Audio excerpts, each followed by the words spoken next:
Hello and welcome back to the MMA Split Pick show for the highly anticipated two-title fight featuring massive pay-per-view card UFC 273, headlined by the featherweight title clash between Alexander the Great Volkanovski and an absolute fan favorite of the show, one of the best cage names in UFC history, one of the best walkout songs in UFC history. We've talked about this guy in so many different factors. TKZ, the Korean Zombie, Chang Sung-jung, if you want to be a purist. And it's not just that. We've got the rematch between Sterling and Peter Yan. We've got the massive people's main event between Khamzat Chimaev and Gilbert Burns. Tasha Torres versus Mackenzie Dunn is a sleeper on this card. You've got the undefeated Michael Madsen. You've got some young stars, a couple of big heavyweights on the prelim fights. Huge amount of action. I'm excited. Me and Josh are here. Sly is not, but we have his picks. Before we do anything else, I'm going to start doing this a lot more. Remember to like the video if you're watching. We're assuming that you're probably just one of our subscribers. That's cool. Give the video a like when you watch it. Comment it below as well. What are your picks? What do you think is going to happen this card? Let us know. If you beat us on the picks, we'll give you a shout out. Last thing I need to discuss, and I do this with a heavy heart, but I have done the necessary research, and Sly did indeed win the pick show last week, which means that our current scores, and I will put them on the board now. Josh is in the lead with 2, Sly is following up with 1, and I have got the big fat duck 0 behind that. Hopefully I can turn it around this week. Before we start anything else, Josh... Is it weird that the 2 wins don't offset Sly winning for me? There's just something about the way he just looks at the numbers, doesn't think about it objectively or subjectively, just goes by the numbers, and he just keeps picking these fucking winners. Against the betting line, against our common sense, it stings. Well, I don't know why it sucks so fucking bad. We've 2 wins against 1 Sly win isn't enough for me. We've discussed this before, man. You would think that us watching more UFC would help us, but all it does is it gives us bias over the people that we like. It's like a common issue with our fights and our picks is that we will go head over heart over head. No, you say that, but we get a lot of shit right. It's just that he just creeps in there and gets like 1 more or honestly, 2 more. Like, John, my problem is that until I've seen a guy fight like 2 or 3 times, I can recognize the name, but I don't really have a good understanding of them. And sometimes I don't even know these people. So, you know, I feel like I've got an advantage over Sly for like a good section of the card, but then I'll fuck that up with like heart over head picks. And then when it gets down to the people I don't know as well, even the fighters I've seen before, until you've really seen them at certain levels and what their skills are and how they're tested in avenues, there's so many unknowns. And of course, MMA is unpredictable. Yeah. Yeah, MMA does have that element. It's a miracle that we do as well as we do on the picks, let alone Sly. But I've got to be honest, this week I've gone cold hard still, bro. I've gone head over heart every pick. I think it has to hasn't been easy. We're in it to win it at this point. Let's start with this main event. First of all, how excited about your other card? Pre-card, what's your rating out of 10 going into this? You got 2 title fights, but obviously the Gastelum fight being pulled off. I mean, it feels stupid to say 10, I guess, because like, should you say 10 for everything? No, I'm kind of at a 10, bro. I'm a huge. I don't go TKZ. I'll go TKZ. God save the Queen and all that. But yeah, big. We're all big TKZ fans. Chan Sung-jung is the fucking man.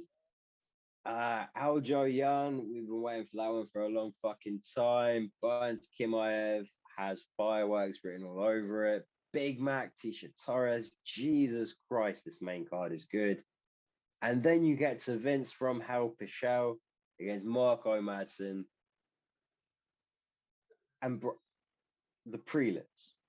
Let me talk to you about the prelims. Ian Gary. Biggie Boy against Ty Buell. Go fuck yourself. How is that on the prelims? Do you know what I mean? I'm surprised that's on the prelims instead of the Vince Pichel Michael Madsen fight. You know what I mean? I would have thought they'd put those heavyweights to kick the main card off. Yeah, they may have, but I understand why they didn't. You know, give those boys their respect. Vince Pichel, he's a legend. Marco Madsen, Europe's best wrestling prospect. I understand why that's on the main card. But Jesus Well, they're trying Christ, to build him. yeah, Rocky fighting. Guys, that's a great fight. That is a main card fight. That's a main event fight Fluffy. on a fight night. Oh, for sure. Fluffy's Fluffy back. fighting. You got the bioconstrictor. These prelims run pretty fucking deep. Like, there's not a fight on here that I'm not. There's all right. The Rodriguez Hansen fight, just because Rodriguez is a debutant and like she's undefeated, but I haven't seen a fight before, so I've heard I haven't. scary things. I'm not feeling the buzz. Scary things. I've heard scary things about a man who was talking about her recently. Somebody was in an interview. They were talking about some stuff, and they were saying that this girl is. I mean, I have picked her.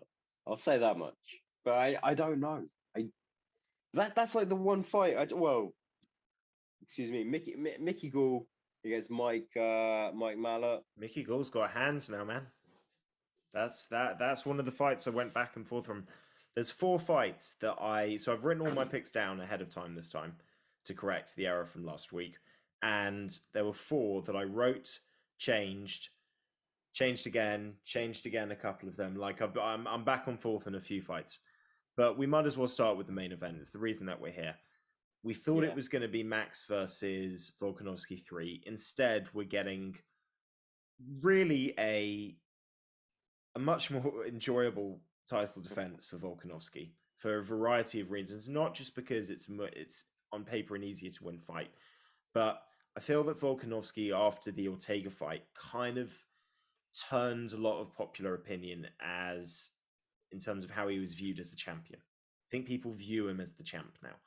And if he was fighting Max Holloway, the whole build-up would be the whole you've got to prove that you're the real champ thing. And this is an opportunity for Volkanovski to just be the champ against a legend, a worthy contender, a guy that anybody in that division would love to have on their resume. And obviously, he's been fighting for this opportunity since 2012 when he had his last title shot, which was heartbreaking because he dislocated his shoulder. So, for him to have that be the experience of his title shot, he's been desperate to have another opportunity. He's 35 years old, probably his last go. And this is just a fun fight, man. The main 3 fights, there are big favorites and big underdogs, but you can't tell me that this isn't going to be enjoyable. The way Zombie fights, he is forward pressure.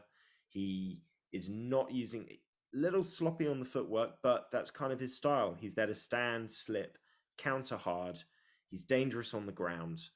And Volkanovski's got his work cut out for him. What's your immediate thoughts on this fight? Obviously, Volkanovski's heavy favorite.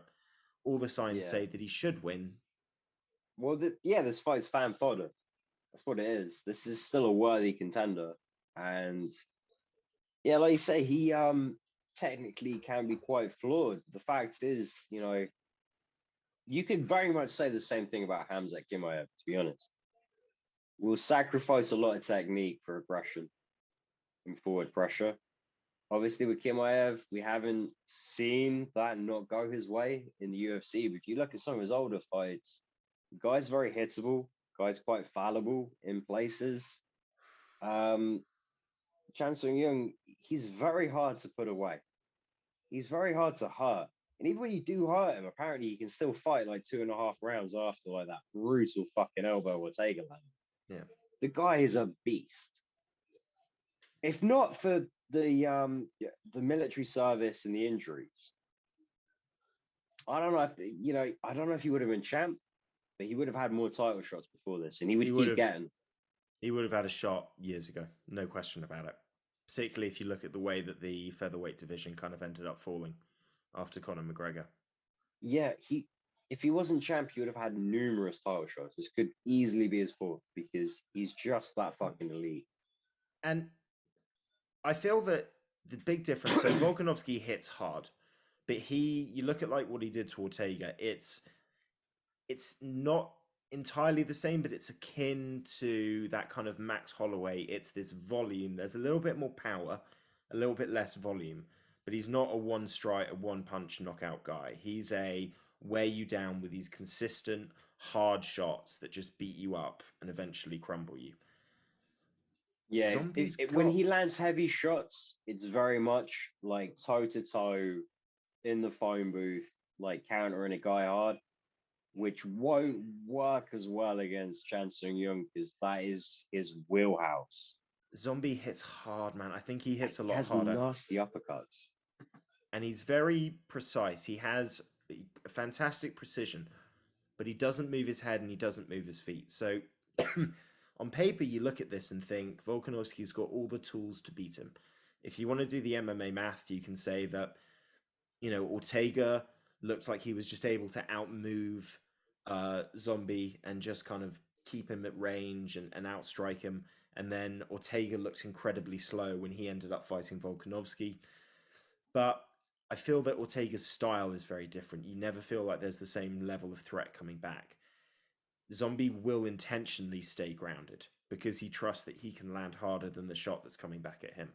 And if you look at all of his best knockouts, your Renato Moicano, Frankie Edgar, Dennis Bermudez, it's slipping, hitting that perfect shot, and the guy is either rocked to a point that he's seconds away from being finished or he's out cold.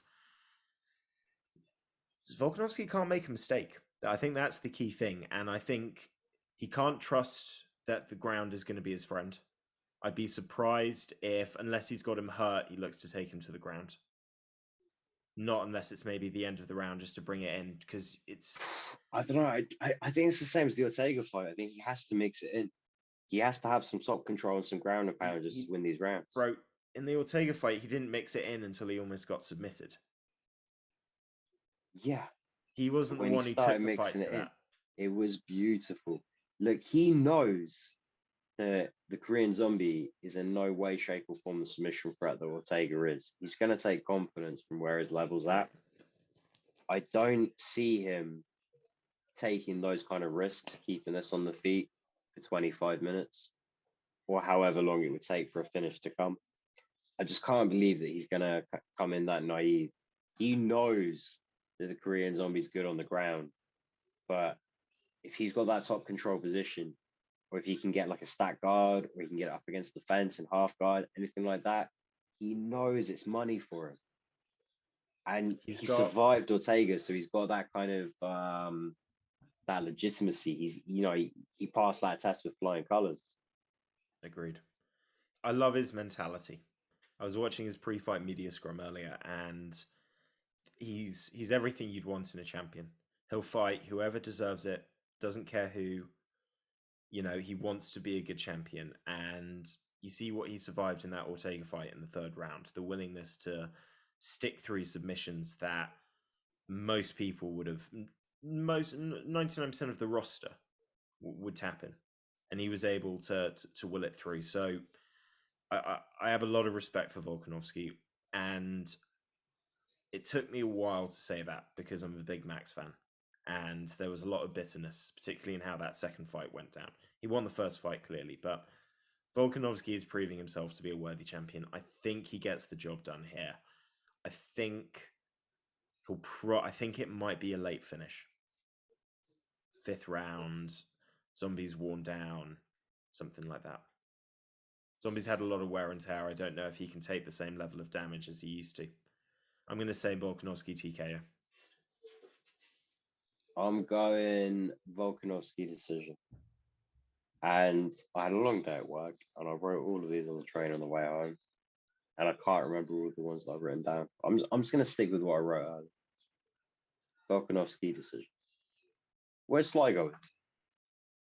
Sly went Volkanovski KO. So I think we're in a fair bit of alignment on that one. That takes us to the co-main event.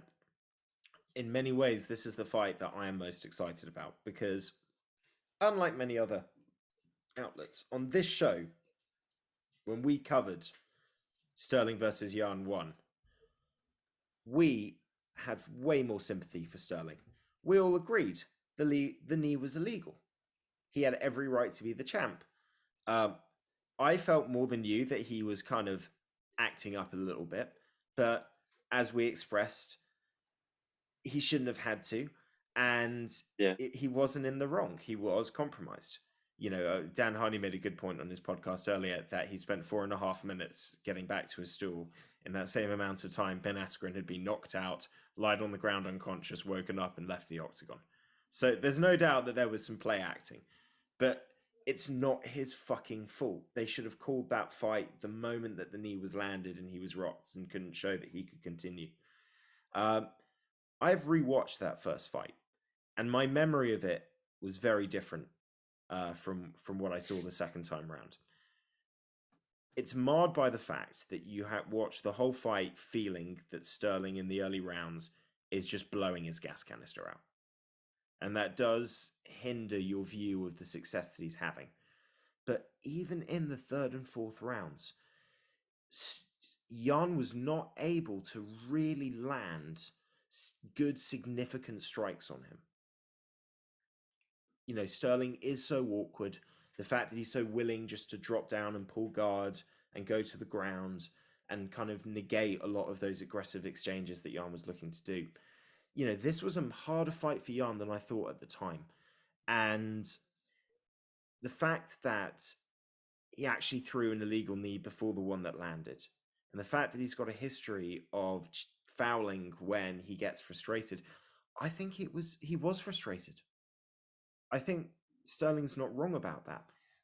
I think there's a lot of other bullshit that's come out of Sterling's mouth since this has happened, but I do not believe that he should be as big of an underdog as he is. And I think he has got a better shot at winning this than Corey Sandhagen did. I've said it.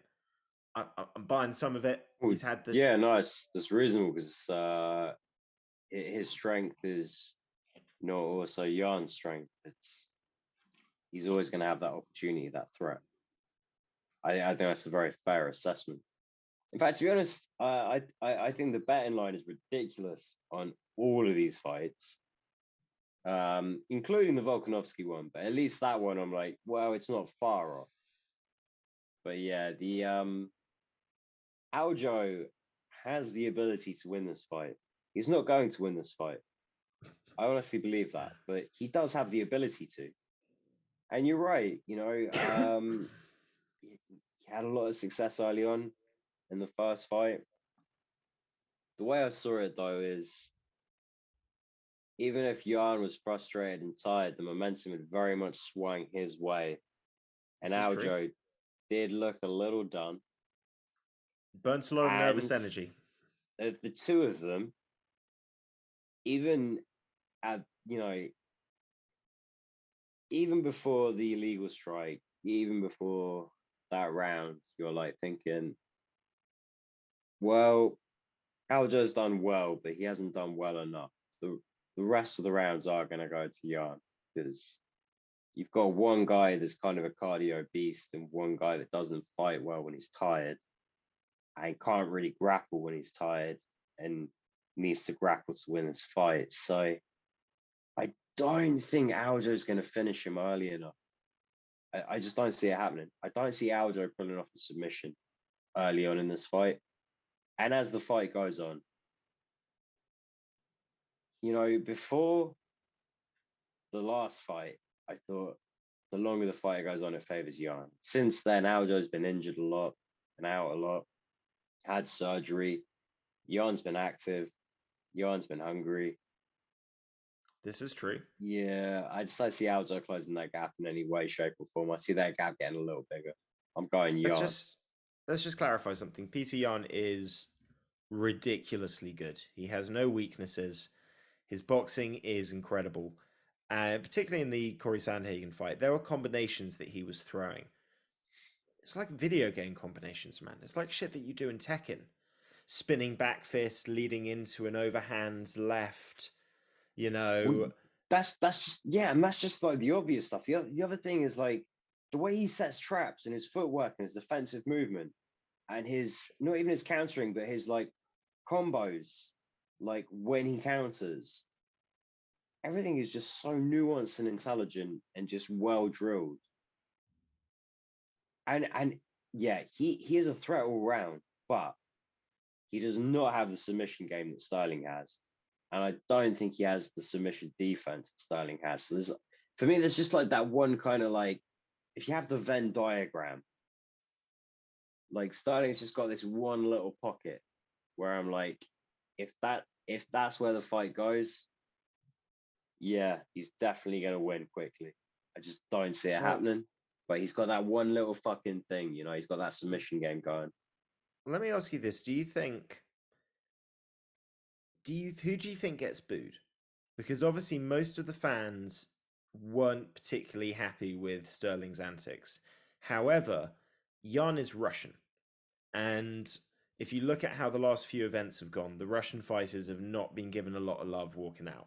It's generally quietness mixed with some sort of small sparity of booze. Now, on top of that, I do think Jan is going to just be a little angry. I think he's going to start a lot quicker. I don't Is he think there's coming going to out with be. an empty corner as well? Yeah, that would have been. There was this whole rumor that it was going to be Henry Cejudo and Sean O'Malley, Well, and then they pulled O'Malley and out last Cejudo minute. both said like, well, Cejudo was ambiguous about it, but O'Malley was like, yeah, I'll do it. And then Jan was like, great, O'Malley, Cejudo, let's do this. At which point Cejudo was like, yeah, I'm not doing it if O'Malley's doing it. Between you and O'Malley, I'm out.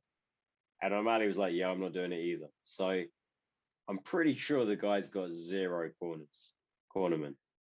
So that's going to be a factor when it comes down to, you know, little things that Sterling might do on the ground that you want your corner there being able to just remind you on do this, watch out for this. Um, he might, you know, he might get a weird welcoming. He might be overly desperate to prove a point.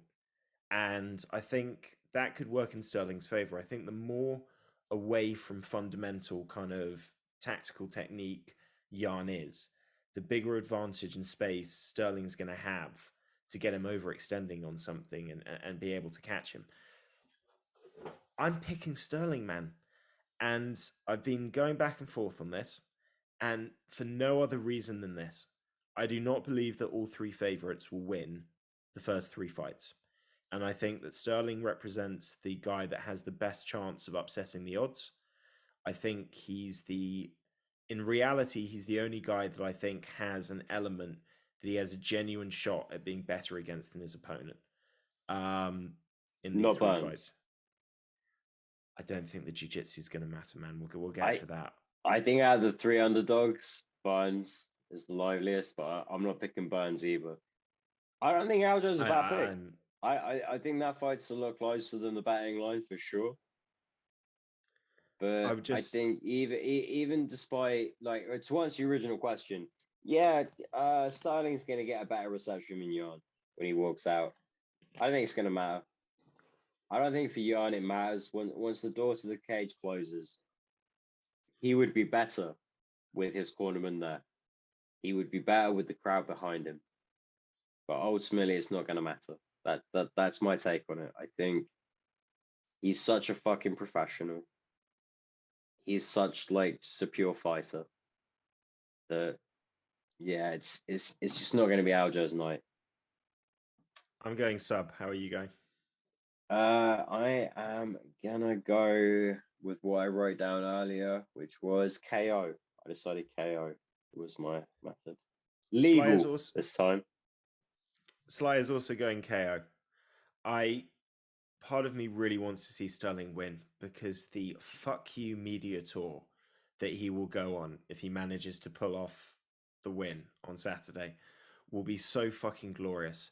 There will be I told you so's, it will be in your face, and he will love every second of it, and I will enjoy Well, every second of it. he had to eat more shit than he deserved after the first fight.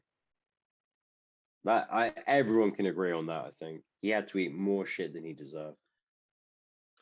I will say this, I don't think he would have eaten as much shit if he didn't post the pictures the night of.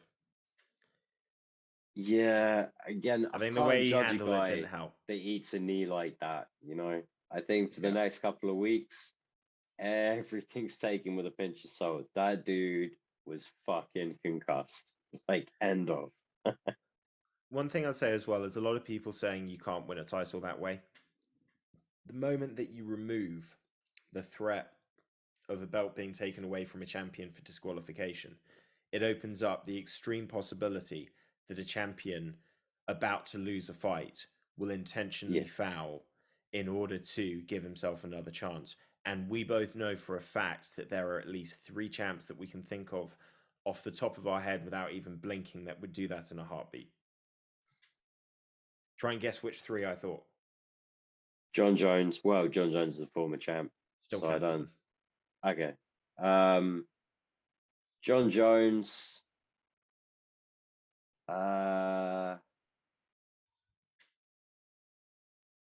The answer is all of them, really, but the 3 I was thinking. Yeah. I was thinking Figgy. Oh, okay. Yeah. Say that. And I was thinking Shevchenko. Really? Oh, man. Shevchenko's She really is. She would hold that belt with a fucking vice grip, man. All right, but you're going off of how much she's passionate about being undefeated or being the champ, not undefeated. She's undefeated in that weight class. For me, Shevchenko would never sully her own name in that fashion. She's not John Jones. She's no John Jones. Thank God for that makes sense. That's why I can only get to 2. Anyway. Well, I didn't even get to 2, but I agree with 2. Figgy, you bang on. Let's move on. Let's move down to the people's main event. Khamzat Chimaev taking on the number 2 in the world, Gilbert Burns, after only having 4 UFC fights. Is he 10-0 or 11-0? 10-0. 10-0.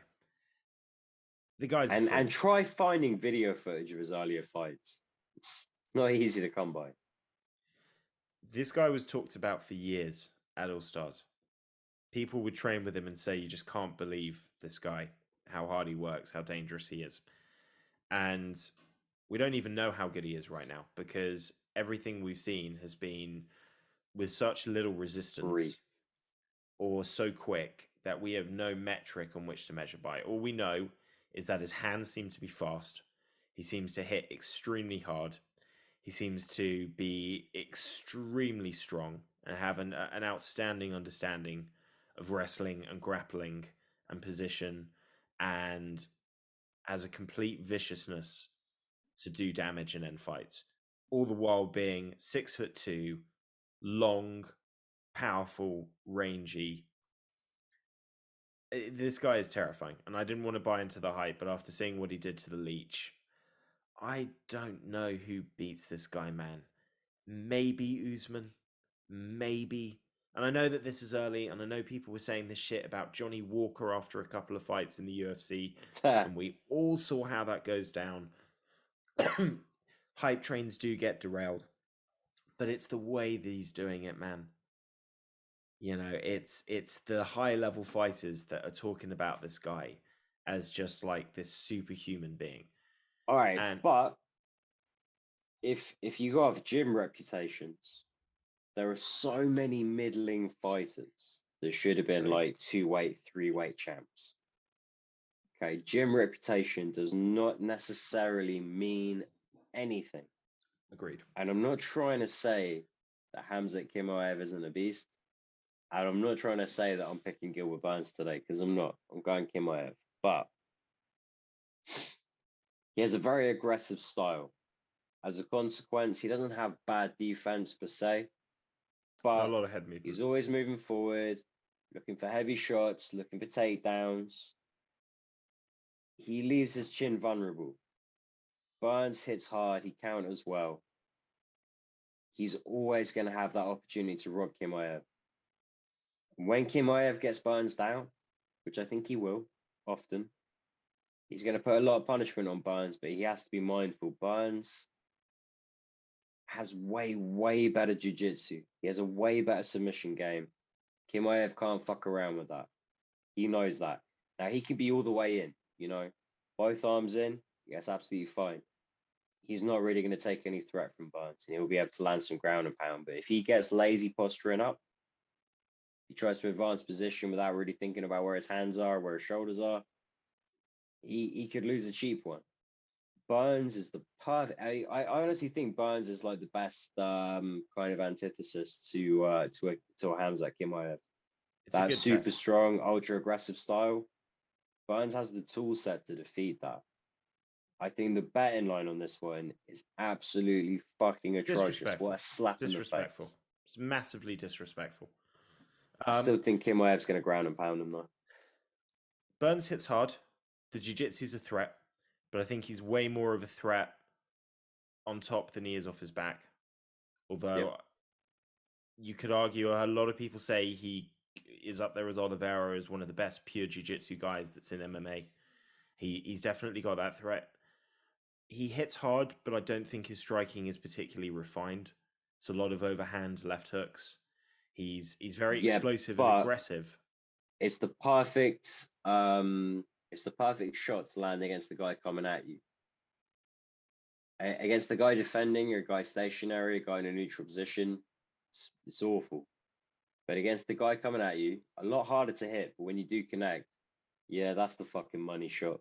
That's the off button. That's the one that sends them down. Agreed. But there's not a lot of feints, and in reality, what this came down to for me is that Gilbert Burns, and it's an issue with a lot of the current welterweights until you get to Kamaru Usman, really. Wonder Boy to an extent, but he has a very different physique, and obviously he's a lot older now. And I'd say maybe Leon as well is in the right weight class. A lot of these guys, they're not particularly big welterweights. A lot of them could make lightweight, and it wasn't good for them. It wasn't their best performance, but they're not going into the weight class with any kind of real height, reach, weight, size advantage. They'd fight at And 165 if they could. exactly. And if it was at 165, Hamzat Chimaev would never. The things that man would have to do to his body to get to 165, I don't know if he'd be alive to get there. I imagine he cuts a fairly large amount of weight to get to 170 as it is. Now, that comes with its own risks. You can't do that forever. It does loosen your chin. It does have the ability to affect your cut. However good your cardio is before the cut will affect that to some degree. And these are questions that we might see answered. But I just think he's too big, man.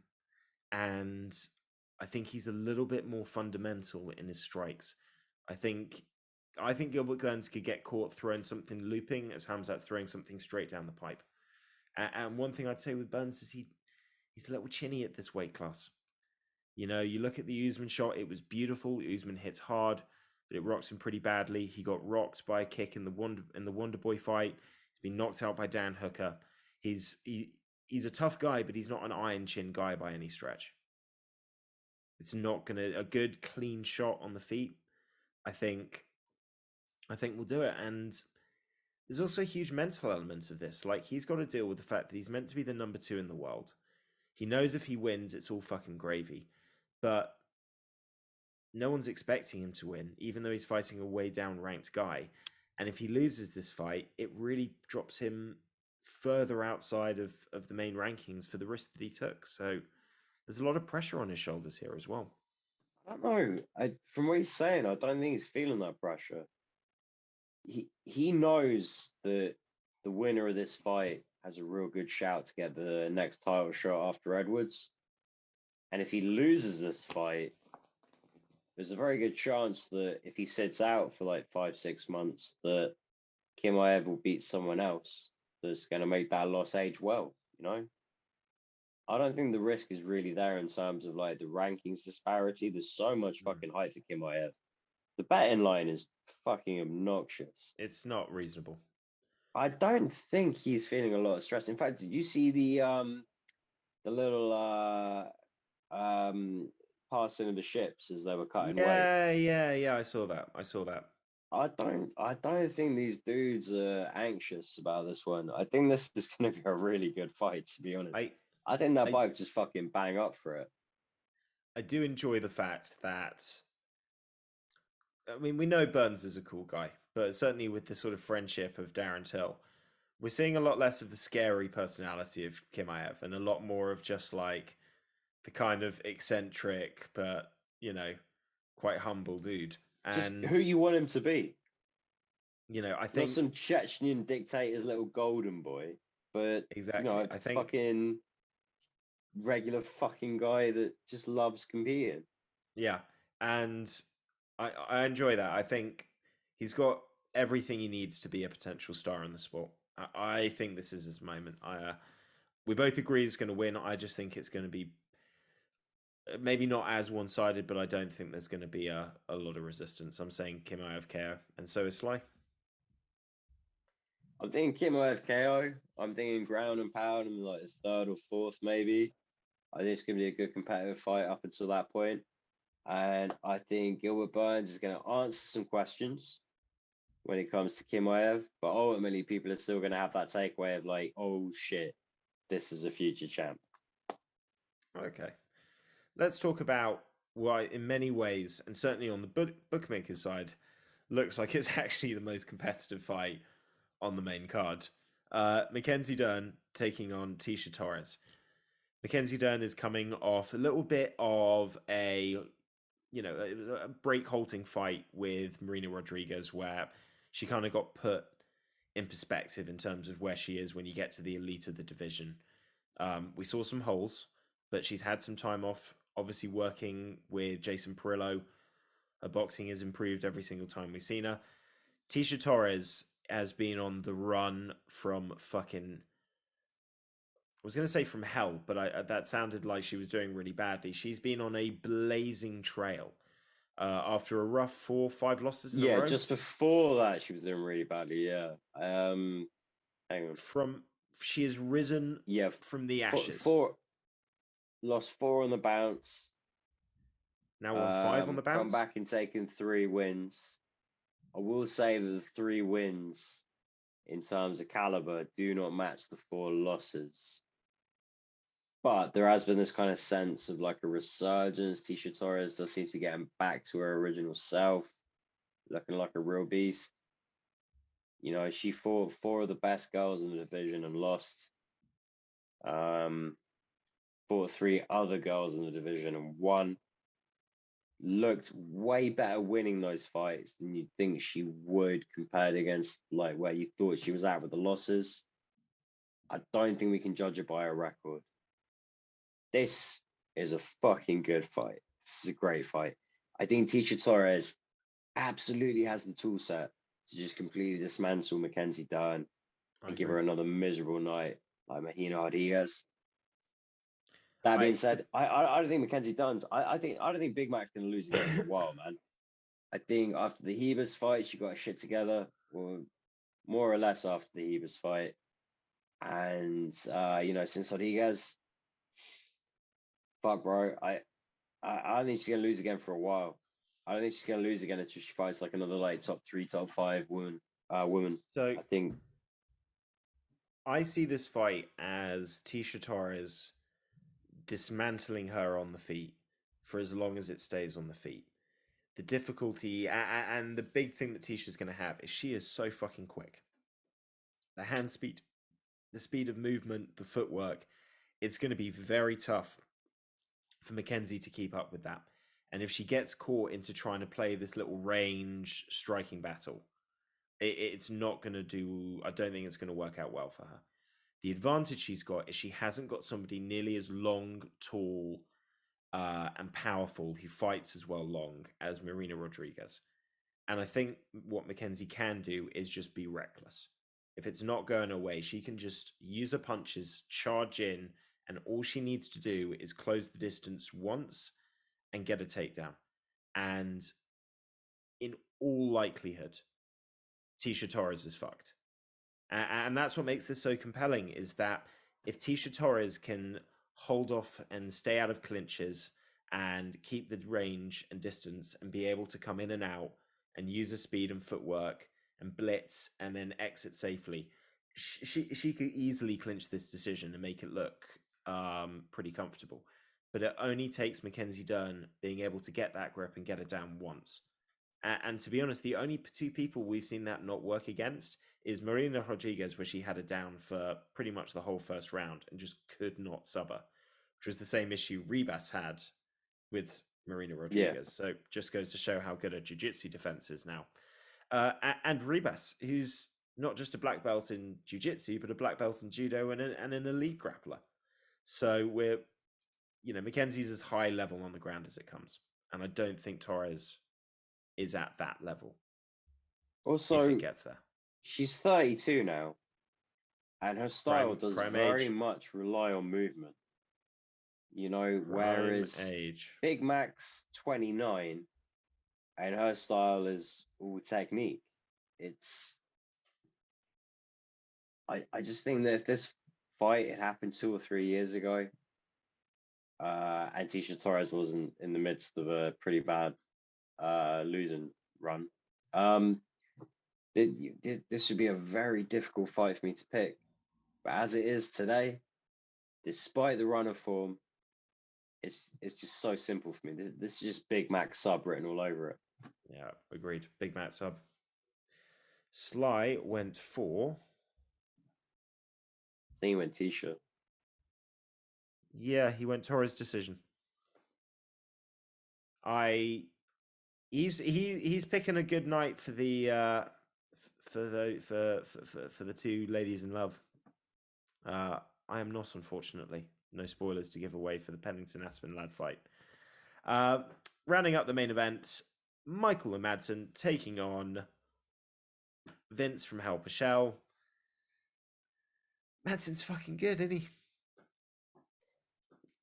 Olympic level good. fucking grappler and takedown, dude. He is an Olympian. He's athletic. He is a handful. And I know glisteningly bold. Glisteningly bold. Look, man, I know Vince got the better of Jim Miller, but it's a totally different grappling style. I don't understand why Vince is the bookie's favourite on this one. But also Jim Miller. Listen, I love Jim Miller, and Jim Miller's a hell of a fighter, but he's not an elite level. He's never been an elite level athlete. He's been an elite level fighter, but exactly. With age and Lyme disease, the guy's, it's the most uphill of uphill battles. It's ridiculous. It's amazing that he's still as good as he is. Michael O'Madsen, the guy's all neck. He's just pure strength. He's fucking ridiculous. I honestly believe he could grab Vince Pichel and just lift him over his head and down and then pick him up and do this over and over again. Was he Greco-Roman as well? I think so, but don't test me. I believe he's Greco-Roman, and one of the things about those guys in particular is it's not so much the kind of singles and double legs, it's that clinch, the upper body, and the strength that you develop from that. Having said that, he's still new to MMA. Certainly, if I look at something like the Thub Hubbard fight, Hubbard did some stuff. He landed some kicks. He was able to get offense off, and Madsen's had injuries as well that have set him back, serious injuries. But every time he stepped in, he just looks like he's destined to be a ranked top-level fighter. I can't look past him. I am going by decision, though. Let me double check so the only separation we've got right now on the main card is the Aljo Yarn fight. Yeah. God fucking damn. Sly is also going Madsen decision, by the way. Yep. Might as well carpool, fellas. We'll go in the same way. Madsen decision. Pick. And that takes us to the prelims that we'll do a little bit more quickly as I bring the fights up on my phone. Yeah, I'm getting an angry text from a sleepy girlfriend.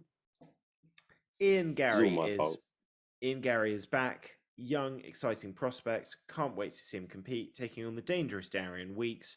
I can't look past Ian Gary by KO, though. I think he continues the run of form. Yeah, shit, man. God damn, gone the exact same fucking way. Ian Gary KO. Coming out and as much as I have my concerns about his relationship with Layla, seems to be coaching him the right way in terms of what say to the media. Came out and said, doesn't want to be the guy in the gym. Loves that he's in a room full of killers at Sanford MMA. I don't know. He didn't get kicked out of his old gym for nothing. Do you know what I mean? Yeah, but he's ended up at Sanford, and I think that's an improvement. Yeah. Although Team KF, nothing to be sniffed at. Yeah, I'm going Ian Gary KO. Same as I have my reservations about the kid long term, but not this week. Hey, he's got a lot to prove, but I think he's got enough to beat Darian Weeks. Next up, we got the heavyweights. Jairzinho Rozenstruik is back to take on Marcin Tybura, who was the stand-in at UFC London. He now has a fight a couple of weeks later. Man, the real question with this is, can Marcin blades him? Sorry, I was actually can Marcin what? Blades him. Curtis blades him. That's the question. Blades him.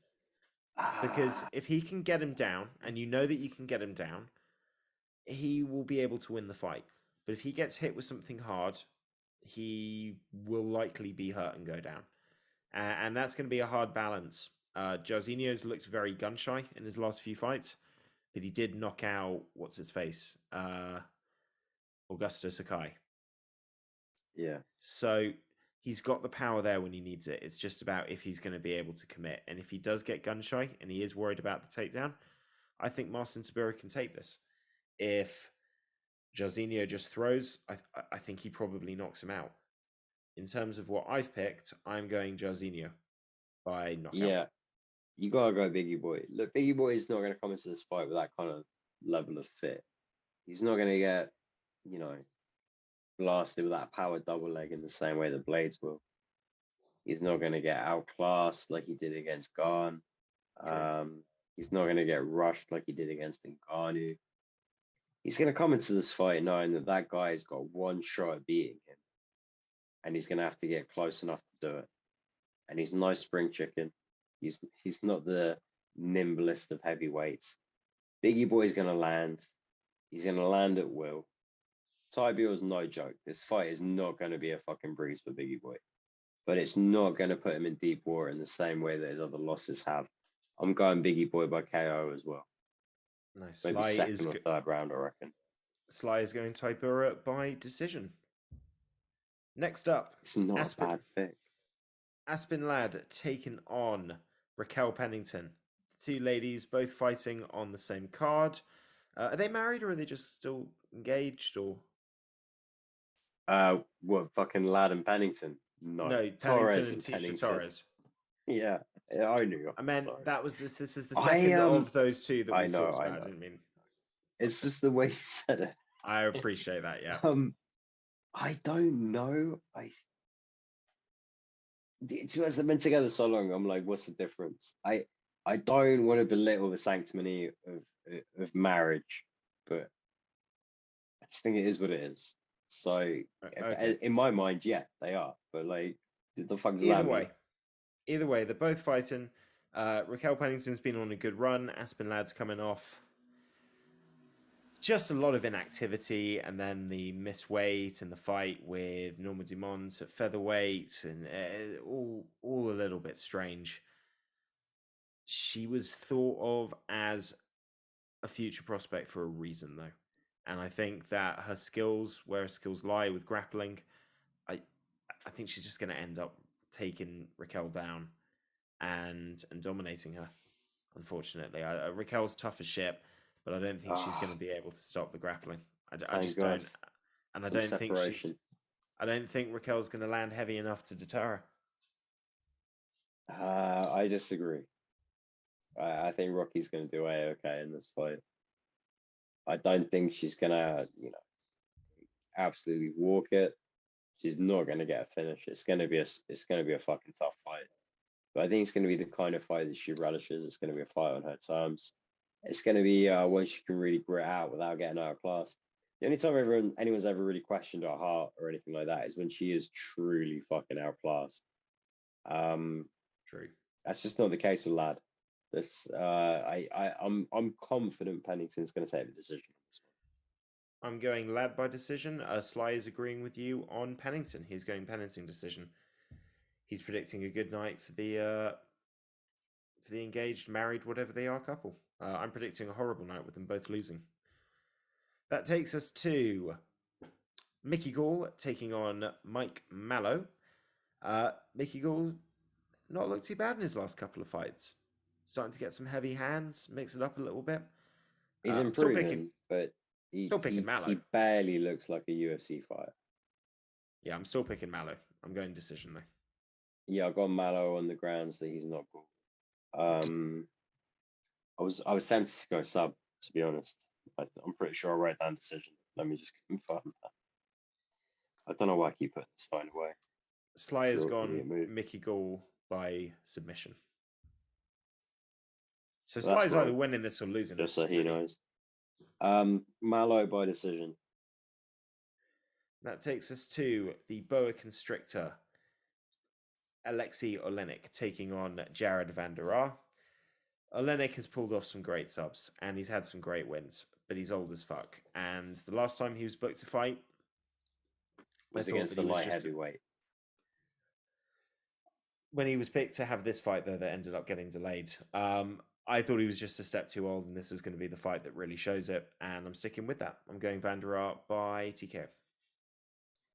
I'll pick the boa constrictor over Latifi, because Latifi's old as fuck, and he's a light heavyweight, but with the change in opponent, yeah, I don't feel good about it. I'm going van der Aar by KO.